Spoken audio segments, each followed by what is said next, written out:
Hi, everybody. My name is Alex Newsom, and welcome to the third week of the Tiger Development Program. Today, we're going to be talking about LinkedIn and networking. So, like we do every week, we're going to talk about the goal and then what we're actually going to be doing today. So, today's goal is going to be to develop tools to market yourself professionally. We're going to do that by talking about how to build connections with people specifically through your LinkedIn account. And then we're going to talk a little bit about mentoring and what that process looks like for finding someone who can kind of guide you through your professional or kind of career development journey. Then, because it's career fair week, we are going to touch briefly on how to prepare for the fair, how to follow up with people after the fair. And as always, if you do have questions, I know we're virtual this week, but if you do have questions, please don't hesitate to shoot me or Nikki an email based on the content of what we're doing this week. All right, let's get started. So, first and foremost, how do we build connections specifically through networking? And what is networking? So, networking is about building relationships and kind of making connections with people in the industry that you're interested in or the field that you're hoping to go into, so that you can share information with them, tell them a little bit about what you're doing, learn more from them about what opportunities are out there, and always remember to come back together and talk about those opportunities or about what each other are doing. Networking doesn't necessarily have to start with the CEO of a company. It can be talking to a friend who's doing an internship that sounds interesting. It can be with your roommate's parents if they're in a field that's interesting to you. It can be talking to your professor after class to learn more about what they've done, and what you could kind of pursue moving forward. You can do this through one process, or kind of one way to build that network is through LinkedIn. So, LinkedIn is a professional online networking platform where you can share about your education and experiences, but then also connect with other people, whether you know them. Some people like to only keep their connections with people that they know, or in a larger sense, just people in the field that you're interested in going into. So we're going to kind of walk through all the different pieces, sorry, y'all, pieces of LinkedIn. And if you have a LinkedIn already, what I want you to do is kind of pull your LinkedIn up so that you can look as we go point by point to see if you need to give yourself kind of a self-critique. If you don't have a LinkedIn, that's totally fine. We're going to walk you through how to get started and what could be in each section of your LinkedIn. So, first and foremost, if you don't have one, go ahead and sign up. It's free. You can personalize your URL so that it's a nice kind of cleaner version instead of having all those numbers and letters behind the LinkedIn URL. It can be something personal for you, and it's something that you can add to your resume, to your signature and your email lines, things like that. But employers tend to look for people online, and it's nice to see that professional version of you through LinkedIn, when they search for you. One way to make sure that your profile stands out is to make sure that you have an appropriate and professional headshot. A professional headshot gets 14 times more profile views than one without. And our office actually offers free headshots for students. You can check out our website for those times or check with me or Nikki to figure out where and when those headshots are going to be taking place. But I would suggest that you dress somewhat professionally, at least kind of from the top up, to make sure that they see the most professional version of you when they're looking through that LinkedIn. The next section we're going to talk about is that banner. So that is that picture behind your headshot picture. So it can be kind of an opportunity to share your creativity and a little bit about your personality, but you want it to remain professional. So it can be related to your profession or your career goals. It can be something about Clemson. It could be something that you find showcases you again in a professional way. But be mindful of where that icon is, that circle profile picture, to see if it's cutting off any portion of that banner picture behind. Next, we're going to jump more into the really important headline. And then further on after this, we're going to talk about more of your experiences on LinkedIn. So that headline is about 120 character limit. It appears in your search when people search for you. And I want you to think about what makes you unique and qualified for the things that you might be applying for. This statement can simply be chemistry student, for example, at Clemson University, business student at Clemson University. It could also kind of showcase what you're looking for. So, aspiring marketing student seeking internship in social media. So, a short, quick one-liner about who you are and what you're hoping to do. Then we're going to jump into that more about section. I like to think about this as a professional a highlight reel of who you are. Again, it's a little bit longer, 2,000 characters, but the first 166 characters are going to be the most important. It's a quick read. You want it to tell a little bit about your experience, your capabilities, those unique skills or accomplishments that you're bringing to the table, and then what's your ultimate goal? Imagine this as a billboard to promote your career experiences, successes, and aspirations. I can again repeat I am a blank major at Clemson University. I'm hoping to bring X skills to my next internship, to my next full-time role, something like that. But in indicating what you have, what skills or experiences that you think are really meaningful to that next thing that you're doing. Then we're going to talk about the experience. Now, that is kind of the bulk of what's on your LinkedIn. It's going to list jobs, internships, volunteer experiences, clubs and organizations, anything that you feel like is really relevant and kind of showcases the experiences you have. And think about it very similarly to your resume. So you want it to briefly discuss in either a short paragraph or bulleted statements what you learned and what you got out of that role that you were a part of.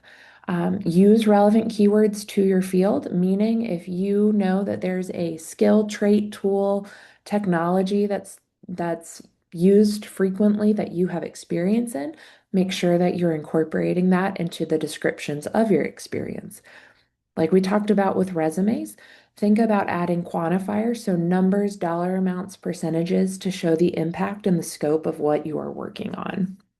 And if you can, this bullet here talks about uploading visuals, medias, and links within those experience sections. Some of you may have something like an art portfolio or your marketing experience, so flyers, slideshows, social media posts, things like that.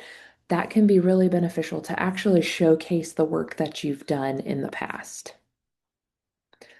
Then in your education section, you want to make sure that you're indicating your degree, minors, emphasis areas, concentrations, anything again to kind of showcase what you did in with your education, specifying that you're getting a Bachelor of Arts or a Bachelor of Science in blank field.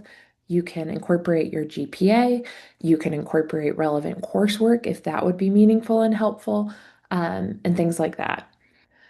Next, we're going to talk about skills and experience. So or an expertise, I'm so sorry. Skills, you can actually indicate what skills, technical skills, more core competencies or soft skills that you feel like are helpful to showcase what you have experience in, what skills may be meaningful for the jobs that you're hoping to apply for. And then you'll see in this image that people can endorse or kind of support, so to speak, that they think you also have that skill. So it's always great if you have that opportunity, or if somebody can kind of say, yeah, that person is really good at project management, or they are really good at social media, or whatever it is. It gives you kind of that reference almost of, yes, somebody said, I'm great at this, and I can do that moving forward. Then LinkedIn is very similar to your resume in that you get to kind of pick the additional sections that you think would be helpful for people to know about you.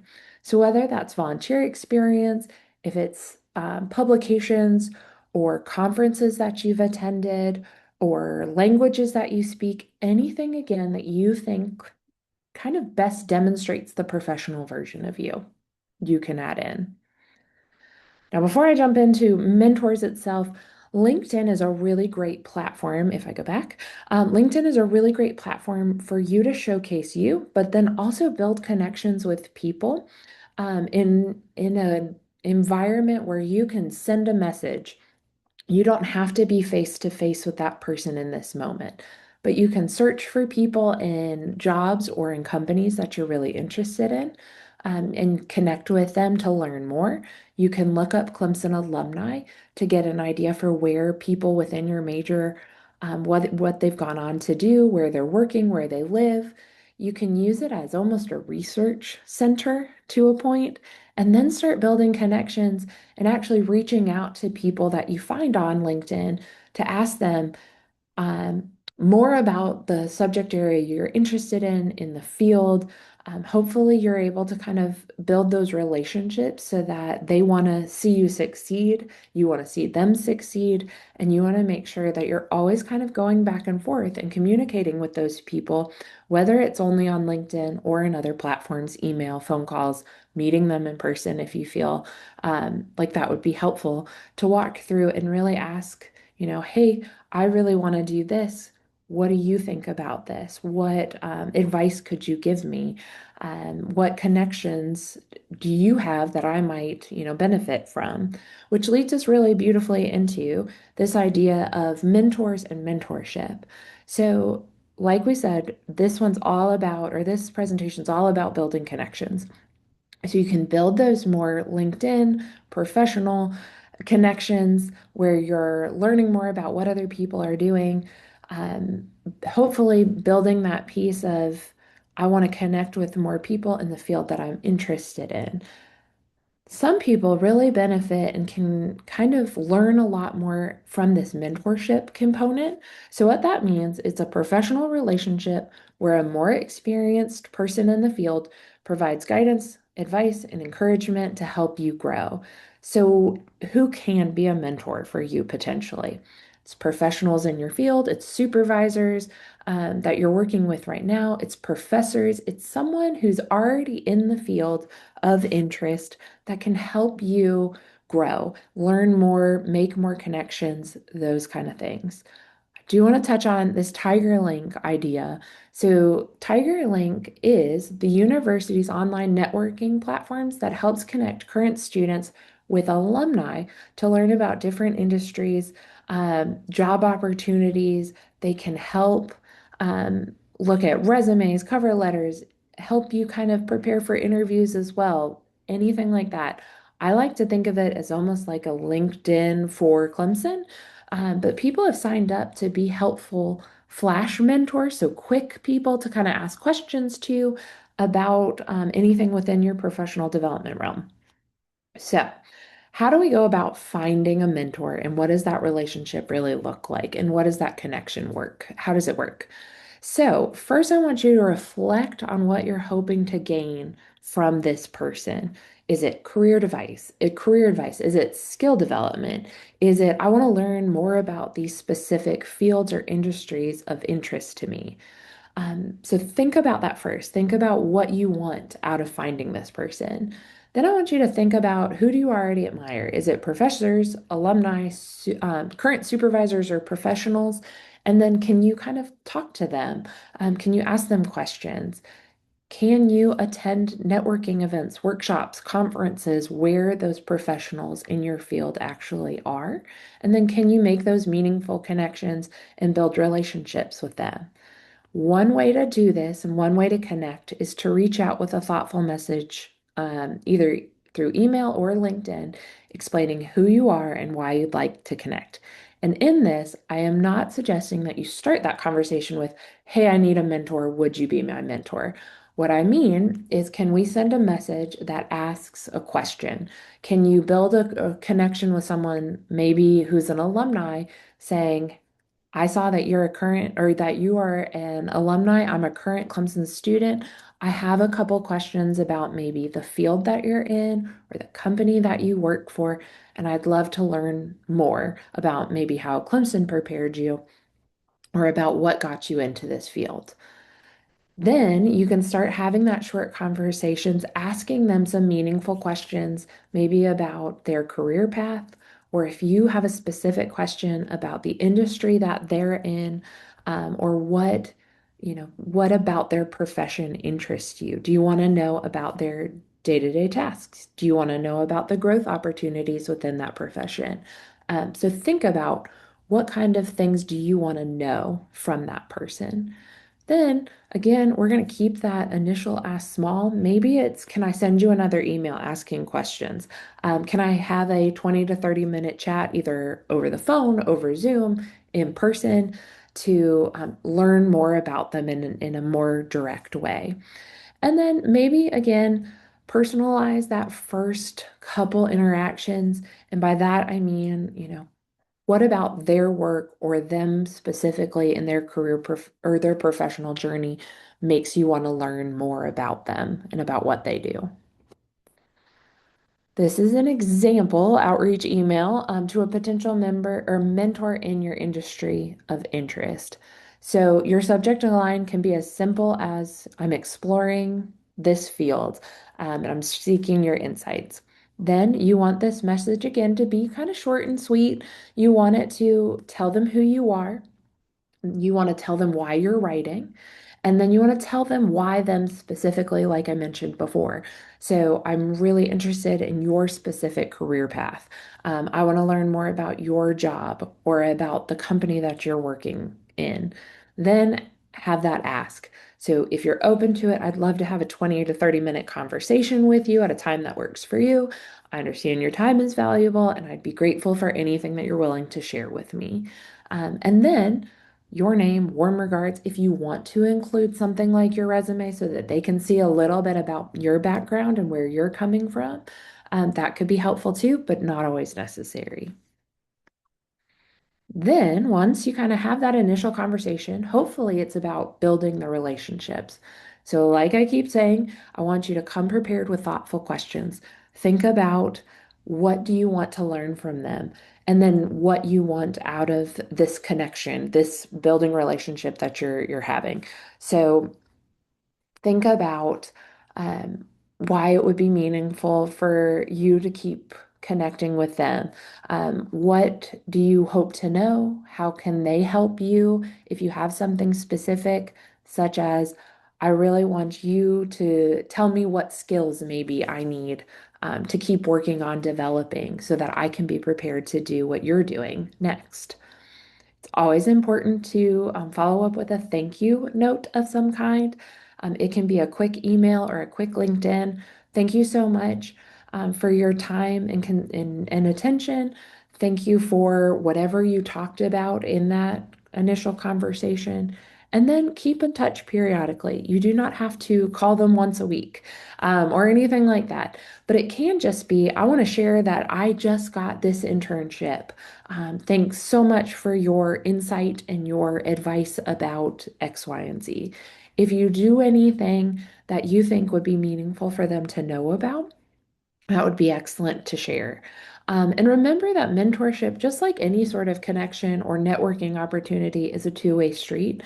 So you're going to show your thanks and then offer to help them when you can. So maybe they have someone in their office who's even, maybe below what you are, and they want to know, hey, how does Clemson help you prepare? Or how did you get your first internship? Or things like that. So remember that it's a two-way street. You want to show appreciation and thanks, and then make sure that you offer to help them when you're able to do so, or help someone that they may know. So, why is all this important? Why is networking and mentorship and all of those things meaningful and beneficial to you? One reason is because you're going to be doing a lot of not mentoring, I'm so sorry, networking at the career fair. It's all about having conversations with people. So, we're going to talk a little bit about what to do before, during, and after the fair. So, before the fair, if you're planning to attend, prep your resume, prep your outfit, and prep your elevator pitch. Research what companies are coming and who you want to talk to.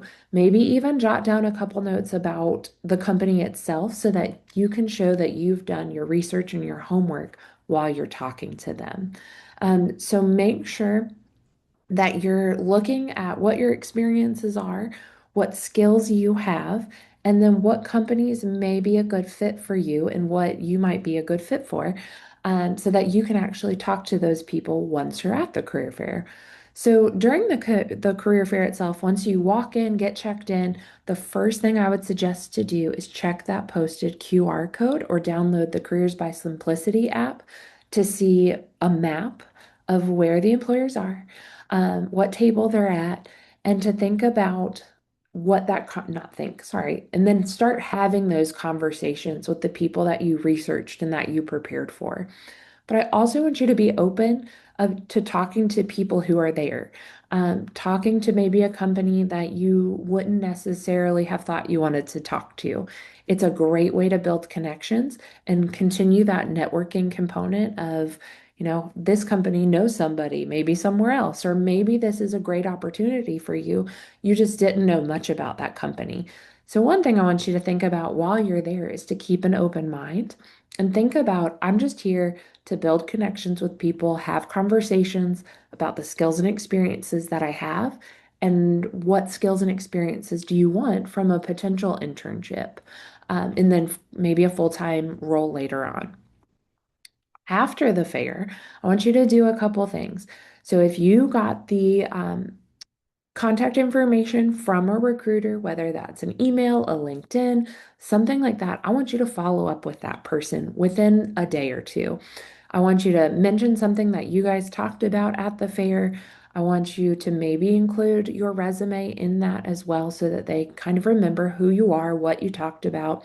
These recruiters go to a ton of different schools. So you want to remind them that you were this wonderful Clemson student that they talked about blank, and you're still seeking an internship or whatever the case may be. I also want you to have either a notebook or an Excel sheet or something like that that tracks your progress. So that just means I talked to this company and this person on this day. I applied or handed my resume to them on this day, and then I followed up with them here.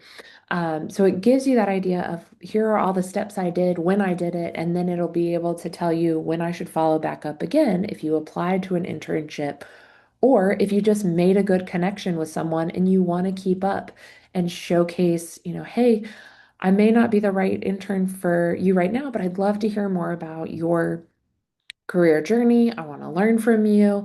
I would love to hear any kind of advice that you could give for me so that you're either, again, continuing to build that network or maybe even finding a mentor from it.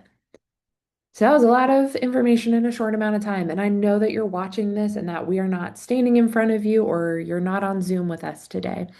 But I want you to think if you have any questions based on what we talked about, please shoot them to me or Nikki and then follow this QR code to your week 3 assignment so that you can really think about what you can do next steps wise for networking and with your LinkedIn. If you have any questions specifically about your LinkedIn, remember that's a great opportunity for you to schedule an appointment with us or come to drop-ins to have your LinkedIn critiqued. If you've got questions about how to continue to build those relationship, networking, mentorship, that's another great opportunity for a drop-in or appointment as well. And thank you so much for being with us today. If y'all have any questions at all, please don't hesitate to let us know. All right, have a great day.